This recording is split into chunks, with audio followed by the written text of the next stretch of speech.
எல்லோரும் வணக்கம். மணப்பாடியில் அதாவது திருச்செந்தூரிலிருந்து 17 கிலோமீட்டர் தெற்கு நோக்கி சென்றால் மணப்பாடு என்ற ஊர் அமைந்திருக்கின்றது. இப்பொழுது கிட்டத்தட்ட 10க்கும் மேற்பட்ட பதிவுகள் திருச்செந்தூர் ஊரை சுற்றிதான் நாம் பதிவிட்டுக் கொண்டு வருகின்றோம். பார்க்காதவர்கள் சென்று பார்த்துக் கொள்ளுங்கள். இப்பொழுது மணப்பாடியில் அதாவது அந்த கூம்பு போன்ற தீபகற்ப பகுதியில் ஒரு நீண்ட தூண்டில் வளைவு பாலம் அமைக்கப்பட்டு வருகின்ற பிரேக் வாட்டர் என்று ஆங்கிலத்தில் அழைப்பார்கள். இது அமைப்பதற்கான மிக முக்கியமான காரணம் உடன்குடி அனல் மின் நிலையம் அங்கு கட்டப்பட்டு வருகின்றது. அது கிடையாது, அதற்காக ஒரு துறைமுகம், மிகப்பெரிய துறைமுகம், கிட்டத்தட்ட தமிழ்நாட்டில் அமைக்கப்பட்ட துறைமுகங்களில் ஆழ்கடலில் அமைக்கப்பட்ட மிகப்பெரிய 10 மில்லியன் டன் சரக்குகளை கையாளும் வகையில் ஒரு துறைமுகம் சத்தமில்லாமல் கட்டப்பட்டுள்ளது. அதன் காரணமாகத்தான் இங்கு இந்த பகுதியில் பல இடங்களிலும் கடல் அரிப்பு ஏற்படுகின்றது. அதே போன்று இந்த மணப்பாடில் குறிப்பாக கடல் மணல், அரிக்கப்படும் மணல் இங்கே வந்து குவிக்கப்படுகின்றது. மீனவர்கள் கடலுக்கு செல்ல முடியாது. இங்கு ஒரு கருமேனியாக கடலில் கலக்கின்ற அந்த முகத்துவாகம் அடைபட்டு வருகின்றது. இது ஆலந்தலை. இங்கு கடல் அரிப்பு ஏற்பட்டது. இந்த கடலுக்கு கிராமமே அரிக்கப்பட்டு காணப்பட்டது. இப்பொழுது பிரேக் வாட்டர் என்று சொல்லப்படும் தூண்டில் வளைவு பாலம் கட்டப்பட்டுள்ளது. இதன் மூலம் கடல் அரிப்பு தடுக்கப்பட்டு விட்டது. கிட்டத்தட்ட 1.5 கிலோமீட்டர் நீளம் கொண்டது. இது திருச்செந்தூர். இங்கும் மிகப்பெரிய அனைவருக்கும் தெரியும், மிகப்பெரிய அளவில் கடல் அரிப்பு ஏற்பட்டது. இந்த ஐயாவளி கோவிலும் திருச்செந்தூரில் உள்ள முருகன் கோவில், இந்த முருகன் கோவிலும் மிகப்பெரிய அளவில் பாதிப்புகளை சந்தித்தன. இப்பொழுது தூண்டில் வளைவும் கற்களை கொண்டு பாதுகாப்பு அமைப்புகளும் ஏற்படுத்தப்பட்டு வருகின்றன. இப்பொழுது அந்த நான் சொன்னேன் அல்லவா, கடலுக்குள் 8 கிலோமீட்டருக்கு உள்ள ஒரு மிகப்பெரிய துறைமுகம் கட்டப்பட்டுள்ளது. அங்கும் ஒரு தூண்டில் வளைவு பாலம் அமைக்கப்பட்டுள்ளது. தூண்டில் வளைவு கிட்டத்தட்ட 1 கிலோமீட்டர் நீளம் கொண்டது. 900 போன்று அந்த துறைமுகம் 600 மீட்டர் நீளம் கொண்டதாகவும் கிட்டத்தட்ட 100 மீட்டர் அகலம் கொண்டதாக, 50லிருந்து 100 மீட்டர் அகலம் கொண்டதாக மிகப்பெரிய பிரம்மாண்டமான முறையில் இந்தியாவில் கட்டப்பட்டு உள்ள துறைமுகங்களில் ஆழ்கடலில் கட்டப்பட்ட மிகப்பெரிய துறைமுகமாக இது காணப்படுகின்றது. பாருங்க இதோடைய அழகை, மிகப்பெரிய அளவில். ஆனால் இயற்கைக்கு சில பாதகங்களை ஏற்படுத்துகின்றது. கடல் கரையில் திருச்செந்தூரை சுற்றியுள்ள பல இடங்களிலும் கடல் கரைக்கு அரிப்பை ஏற்படுத்துகின்றது அல்லது மணலை கொண்டு குவிக்கின்றது. இப்படித்தான் இயற்கைக்கு மாறாக நாம் கடலில் ஏதாவது ஒரு பணி செய்தால் வேறு ஒரு இடத்தில் அதன் பாதிப்புகள் பிரதிபலிக்கும். இது பொதுவாக அனைத்து நாடுகளிலும் இவ்வாறுதான் காணப்படுகின்றது. மணப்பாட்டில் இப்ப நம்ம பார்த்துக்கிட்டு இருக்குது. இதான் முன்பு கர்மேனி ஆத்து வழியா மீனவர்கள் உள்ளே வருவாங்க, வெளியில போவாங்க. இப்ப அந்த இடத்துல நீங்க பாத்தீங்கன்னா அந்த படகு பாருங்க, 2 பக்கத்திலும் மணல் குவிக்கப்பட்டு காணப்படுகின்றது. மற்ற இடங்கள் ஆலந்தலை, திருச்செந்தூர், அதே போன்று அமளி நகர் திருச்செந்தூர் பக்கத்துல இருக்க அந்த இடத்துல எல்லாம் பார்த்தா கடல் அரிப்பு ஏற்பட்டது. கடல் கரை காணாமல் போய்விட்டது. இந்த இடத்தில் அங்க காணாமல் போக கடல் கரை, இங்கு வந்து மணல் குவிக்கப்படுகின்றது. அதாவது பொதுவாக நார்த் அரிக்கும், சவுத்துல வந்து வடக்கு அரிக்கப்பட்டு தெற்கில் குவிக்கும். இதுதான் இந்திய கடல் கரையில் பொதுவாக காணப்படும் ஒரு கடல் அரிப்பு வேறுபாடுகள். வடக்கு அரிக்கப்பட்டால் தெற்கு குவிக்கப்படும். இப்ப நீங்க பாத்தீங்கன்னா மணப்பாட்டுல ஏராளமான மணல் குவிக்கப்பட்டிருக்கின்றது. அதுவே அங்கு ஒரு சுற்றுலாவாக வளர்ந்து விட்டது.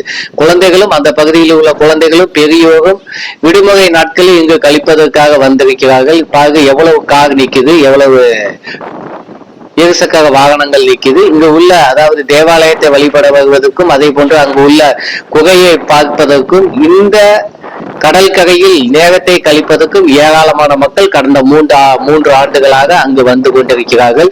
இது ஒரு வகையில் சுற்றுலாவை மேம்படுத்தினாலும் மீனவர்களின் வாழ்க்கையில் கை வைத்து விட்டது. மீனவர்கள் வெளியே செல்ல முடியாத அளவுக்கு இந்த மணல் மேடுகள் உருவாகிவிட்டன. பொதுவாக தேரிக்காடில் தான் மணல் மேடுகள் உருவாகும். கடலிலும் இந்த பகுதியில் உருவாகி இருப்பது அவர்களுக்கு மிகப்பெரிய அதிர்ச்சி அளித்தது. அதைத் தொடர்ந்து தமிழக அரசு மிகப்பெரிய மண்ணலும் ராட்சத எந்திரங்களை கொண்டு மணலை அள்ளிக்கொண்டே இருந்தார்கள். அதே நேரத்தில் அந்த பகுதியில் பிரேக் வாட்டர் கட்டும், தூண்டில் வளைவு பாலம் கட்டும் பணிகளையும் இந்த கட்டிக்கிட்டு இருக்காங்க இல்லையா. இது அந்த பிரான்சிஸ் ஜேவியர் குகைக்கு பக்கத்துல கட்டிக்கிட்டு இருக்காங்க. கிட்டத்தட்ட 1.5 கிலோமீட்டர் நீளம் கொண்டது. கடலுக்குள்ள மிக நீண்ட ஒரு தூண்டில் வளைவு கட்டப்பட்டு வருகின்றது. பொதுவாக கடற்கரையில் கன்னியாகுமரி மாவட்டத்தில் பல இடங்களிலும் கட்டப்பட்டுள்ளது. உவகையிலும் திருச்செந்தூர் அதாவது திருநெல்வேலி மாவட்டத்தில் கட்டப்பட்டுள்ளது. தூத்துக்குடி மாவட்டத்தில் இந்த பகுதியில் இப்பொழுது கட்டப்பட்டு வருகின்றன. தமிழக கடல் பகுதியில் பல இடங்களிலும் சுனாமி அதே போன்று புயல்களிலிருந்து பாதுகாப்பதற்கு கடலரிப்பை பொதுவாக பாதுகாப்பதற்கும் அலைகளிலிருந்து பாதுகாப்பதற்கும் துறைமுகங்களை பாதுகாப்பதற்கும் உலகம் முழுவதும் கட்டப்படுகின்றன. தமிழகத்திலும் அவ்வாறு கட்டப்பட்டு வருகின்றன. இப்பொழுது புதிதாக ஆர்டிபிஷியல் என்று சொல்வார்கள், புதிதாக நாம் ஒரு கட்டடத்தை கடலில் கட்டியதால் இந்த உடன்குடி அனல் மின் நிலையத்துக்காக திருச்செந்தூரில் மிகப்பெரிய துறைமுகத்தை நாம் கட்டிய காரணத்தினால் நிலக்கரி இறக்குவதற்காக கட்டியிருக்காங்க. அதை பற்றி ஏராளமான பதிவுகள் பதிவிடப்பட்டுள்ளன. பார்க்காதவங்க கீழே அதற்கான இணைப்பு தந்துள்ளேன், பார்த்து கொள்ளுங்க. இதுதான் பிரான்சிஸ் ஜேவியர் குகை கீழே தான் இருக்குது. அதுக்கு பக்கத்துல தான் இவ்வளவு நீள ஒரு பிரேக் வாட்டர் என்ற தூண்டில் வளைவு பாலம் இப்பொழுது கட்டப்பட்டு வருகின்றன. 2 ஆண்டுகளுக்கு முன்னே அந்த பணியான துவக்கப்பட்டது. அந்த 20 மலை முகடு போன்ற கடலில் துருத்தி கொண்டிருக்கும் ஒரு அமைப்பாகும். சிப்பிகளால் பல லட்சக்கணக்கான ஆண்டுகளுக்கு முன்பே கடல் மாற்றத்தின் காரணமாக, அதாவது கடல் ஏற்ற இறக்கத்தின் காரணமாக, பனிக்காலத்தின் பொழுது கடல் ஏற்ற இறக்கம் ஏற்படும். அப்பொழுது ஏராளமான சிப்பிகளும் கடலிலிருந்து கொண்டு வரப்பட்ட பொருட்களும் குவிக்கப்பட்டதால் இவ்வாறான மேடு உருவாக்கப்பட்டது. அந்த மேட்டு பக்கத்துல தான் கர்மேனியாக கடலில் கலக்கின்றது. இந்த தேவாலயம் குகை அனைத்துமே அமைந்திருக்கின்றன. அந்த இடத்துலதான் இப்ப இந்த கடல்ல அந்த காங்கிரீட்ல கட்டியிருக்காங்கல்ல, இது வந்து டெட்ராபேட் அப்படின்னு அழைப்பாங்க. ஆக்ரோபோடிஸ் அப்படின்னு ஒண்ணு அழைக்கிறாங்க. அது இங்க போடல, டெட்ராபேட் தான் கட்டுறாங்க. 4 கால் இருக்கும் அதுக்கு வந்து. இது கடல்ல எப்படி தூக்கி போட்டாலும் அப்படியே நின்னுக்கிடும். புவியீர்ப்பு விசையை தக்க வைத்து எப்படி தூக்கி போட்டாலும் அது அப்படியே நிக்கிற மாதிரி. தஞ்சாவூர் தலையாட்டி பொம்மை மாதிரி கிடையாது, இந்த பக்கம் போட்டா அந்த பக்கம் திரும்ப அப்படி இல்லை. இது எப்படி போட்டாலும் அப்படியே இருந்துக்கிடும். அதுக்கு தக்கவாக அதுக்கான டிசைன் செஞ்சு இது கட்டியிருக்காங்க. இதை கொண்டு கடல்ல கொண்டு போடுவாங்க. அதை போல ஏராளமான கற்களை மலையை உடைச்சுதான் கல் எடுத்துட்டு வருவாங்க. அதே போல இந்த டெட்ராபேடு செய்வதற்கும் காங்கிரீட்டால கல்லு தான் தேவைப்படுது, சிமெண்ட் தான் தேவைப்படுது. அதை கொண்டு ஒரு பக்கம் நிலமும் இதனால் அழிக்கப்படுகின்றது. ஏராளமான டெட்ராபேட் செஞ்சு கடல்ல கொண்டு கொட்டி தான் இந்த கடற்கரை இப்பொழுது பாதுகாக்கப்பட்டு வருகின்றது. 2 ஆண்டுகளுக்கு முன்பு எடுத்தது. 2022, 23 எடுக்கப்பட்ட காட்சிகள் இது. 2022 எந்த விதமான கட்டுமான பணிகளும், இந்த தூண்டில் வளைவு பாலம் கட்டுமான பணிகள் அங்க நடக்கல. 2023 துவக்கப்பட்டது, இப்பொழுது நடைபெற்றுக்கிட்டு இருக்குது. கிட்டத்தட்ட முடிவும் தகவாயில் இருக்கின்றது. 2024 23 எடுக்கப்பட்ட காட்சிகள் பக்கத்துல உங்களுக்கு திரையில் ஓடிக்கொண்டிருக்கிறது. பார்த்தாலே தெரியும் அந்த கட்டுமானம் எப்படி நடைபெற்றிருக்கு. அதாவது முன்பு எடுக்க 2022, 2023, 24 எவ்வளவு வேலைகள் நடைபெற்றிருக்குன்னு தெரியும். இதுதான் அந்த பிரான்சிஸ் ஜேவியர் உள்ள குகையிலிருந்து பார்த்தா தெளிவா அந்த கட்டுமான பணிகள் நடைபெற்று கொண்டிருக்கு நமக்கு தெரியுது. அந்த டெட்ராபேடை இப்படி லாரிகள் ஏற்றி கடலுக்குள்ள கொண்டு போறாங்க. பார்த்தாலே தெரியும் 2 தான் ஏத்த முடியுது. ஒவ்வொன்றும் அதாவது வித்தியாசமான நம்மளுக்கு தேவையான வடிவமைப்புல நம்ம செஞ்சோம்னா 2ல இருந்து கிட்டத்தட்ட 10 டன் எடை கொண்டதா வித்தியாசமான வெயிட்டுகள்ல செஞ்சிருக்காங்க. இது ஒவ்வொன்றும் 5 டன் எடை கொண்டதா காணப்படுது.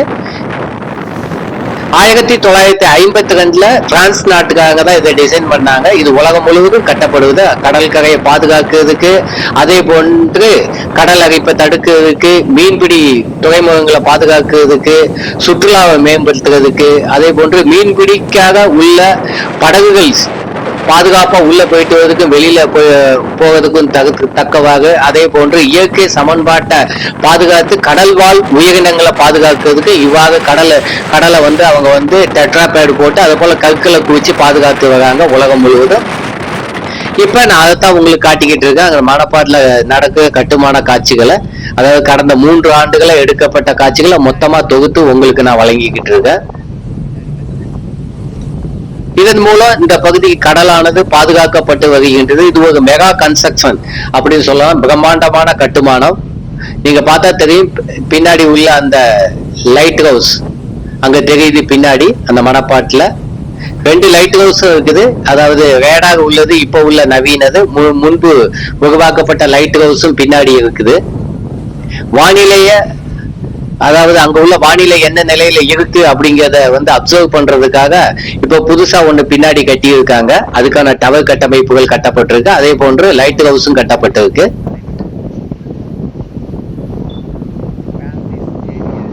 மிகப்பெரிய பிரம்மாண்டமான முறையில கிட்டத்தட்ட 1.5 கிலோமீட்டர் நீளம் கொண்டதா கடலுக்குள்ள கட்டி இருக்காங்க. இது இன்னைக்கு ஒரு சுற்றுலா முக்கியத்துவம் வாய்ந்ததாகவும் மாறிடுச்சு. பாருங்க, ஒரு பெரிய, அதாவது முந்தைய கடல் வந்து இந்த மணப்பாட்டுல அந்த பின் ஒட்டி காணப்படும் அந்த அந்த கூம்பு போன்ற அந்த ஒரு தீபகற்ப பகுதியை அந்த பிரான்சிஸ் ஜேவியர் குகைக்கு பக்கத்துல தான் கடல் இருந்துச்சு. இப்ப பாத்தீங்கன்னா அதுக்கு தெற்கு பக்கத்துல ஒரு பீச்சே புதுசா உருவாகிடுச்சு. அதாவது இந்த புதுசா அந்த தூண்டில் விளைவு கட்டப்பட்டதால இவ்வளவு பெரிய பீச்சே உருவாகிருக்கு. அதே போல மீனவர்கள் உள்ள கடலுக்குள்ள போகிறதும் வெளியில வர்றதும் அவங்களுக்கு மிக எளிதாயிடுச்சு. இப்போ மணல் அந்த அளவுக்கு மிகப்பெரிய அளவுல வந்து குவிக்கப்படுறது கிடையாது. அவர்களுக்கான வாழ்க்கை இப்பொழுது பாதுகாக்கப்பட்டிருக்கு. இதை இப்படி ஜப்பான்ல வந்து கிட்டத்தட்ட நீங்க பாத்தீங்கன்னா உலகத்திலேயே மிகப்பெரிய கிட்டத்தட்ட 35,000 கிலோமீட்டர் நீளம் கொண்ட இவளை டெட்ராபேட் யூஸ் பண்ணியிருக்காங்க அவங்களுடைய கடல் கரையை பாதுகாக்கிறதுக்கு. அதான் உலகத்துல பயன்படுத்தின மிகப்பெரிய அளவு. ஜப்பான் நாட்டு கடல் கரையில கிட்டத்தட்ட பாதி அளவுக்கு அவங்க பயன்படுத்தி இருக்காங்க. இப்ப நம்ம தூண்டில் விளைவுல நடுவுல நிக்கிறோம். இப்பொழுது இந்தியாவிலும் பெருமளவுல பயன்படுத்திக்கிட்டு வராங்க. தமிழகத்திலும் பெருமளவுல பயன்படுத்துறாங்க. கடல் கரையை பாதுகாக்கிறதுக்கு, மீனவர்கள் வாழ்க்கையை பாதுகாக்கிறதுக்கு, அதை போன்ற துறைமுகங்களை பாதுகாக்கிறதுக்கு, அதே போல் சுற்றுலாவை மேம்படுத்துறதுக்கு, அதே போன்ற கடல் வாழ் உயிரினங்களை சமநிலைப்படுத்துவதற்காகவும் பயன்படுத்தப்படுது. இதை பற்றி அடுத்தடுத்த பதிவுல மேலும் உங்களுக்கு நான் தெரிவிக்கிறேன். இது எப்படி இதை வந்து தயாரிக்கிறாங்க, கொண்டு வந்து போடுறாங்க அப்படிங்கிறத பத்தி அடுத்தடுத்து பார்ப்போம். மிகப்பெரிய கடல் அலையின் காரணமாக கேமரா மேல கூட வந்து தண்ணி விழுந்துச்சு. நான் உங்கள் பழனிக்குமார் மாடசாமி. மீண்டும் ஒரு பதிவில் விரைவில் வந்து சந்திக்கும் வரை நன்றி, வணக்கம்.